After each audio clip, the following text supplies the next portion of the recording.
The rain fell in thick, angry sheets against the steel of his motorcycle as he pulled into the abandoned gas station, the kind of place where even shadows seemed afraid to linger.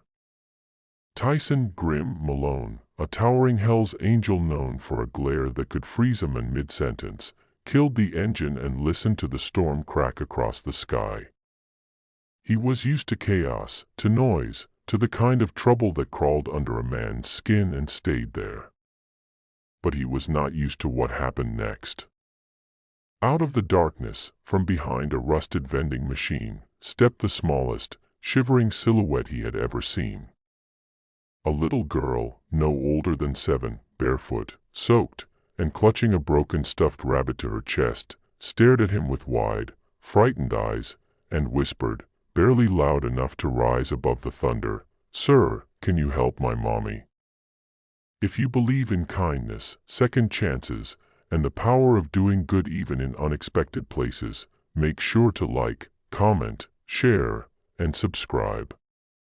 It really helps the channel grow and spread stories that matter." For a moment, Grim thought she might be a hallucination, the result of too many sleepless nights and too many memories he never wanted. But her trembling lips and desperate eyes made something twist inside him, something he had long buried under leather, ink, and the roar of engines.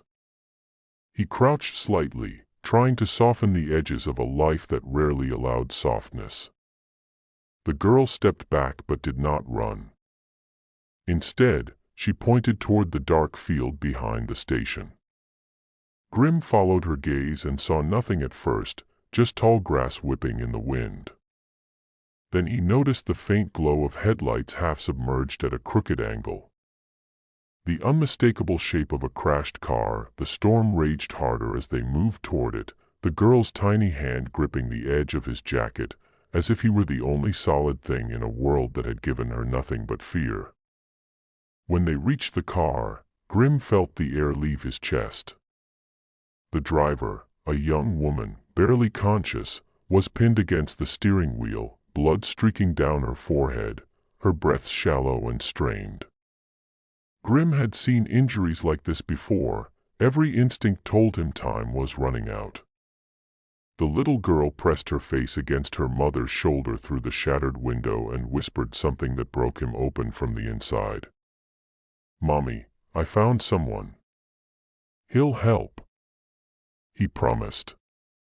He hadn't promised. Not yet. But in that moment he felt the weight of a promise forming inside him, heavy and unstoppable. He tore at the jammed door with a force fueled by something he didn't fully understand. It groaned, resisted, then finally gave way. Grim worked quickly, carefully lifting the woman into his arms as she winced in pain, her voice barely above a breath. The girl stayed close, refusing to let go of her mother's hand.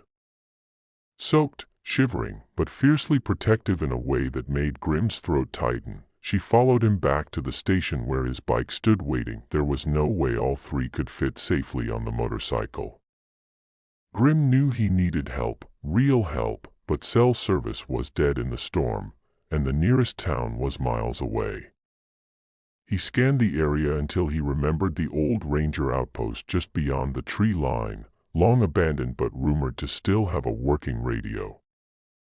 Without hesitation, Grim lifted the mother again, motioned for the girl to climb onto his back, and began trudging through mud, rain, and darkness toward the shack that might save them. With every step, memories battered him, of his sister, who died when he was too young and too powerless to help her, of promises he failed to keep, of roads he took to outrun grief but never succeeded.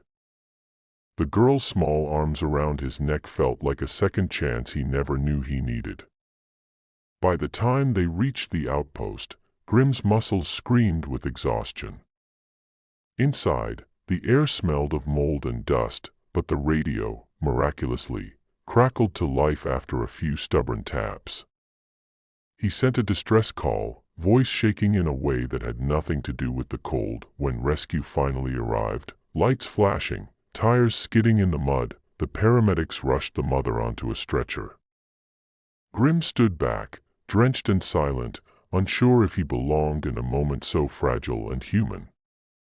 But then the little girl ran to him, her arms wrapping around his waist with a fierceness that stunned him. She looked up with eyes that glowed despite the rain. "Thank you," she whispered. "You saved my mommy."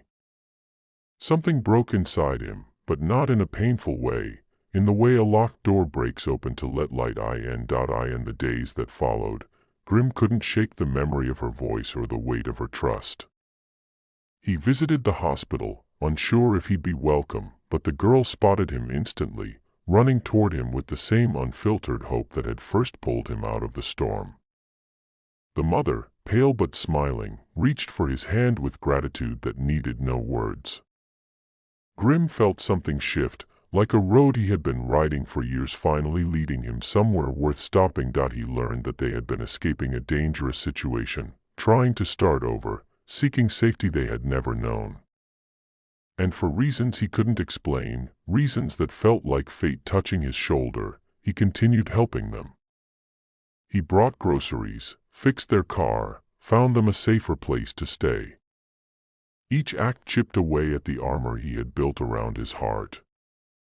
The club brothers teased him at first, calling him soft ride, but when they learned the story, even the toughest among them nodded with respect. Kindness, they knew, was not weakness.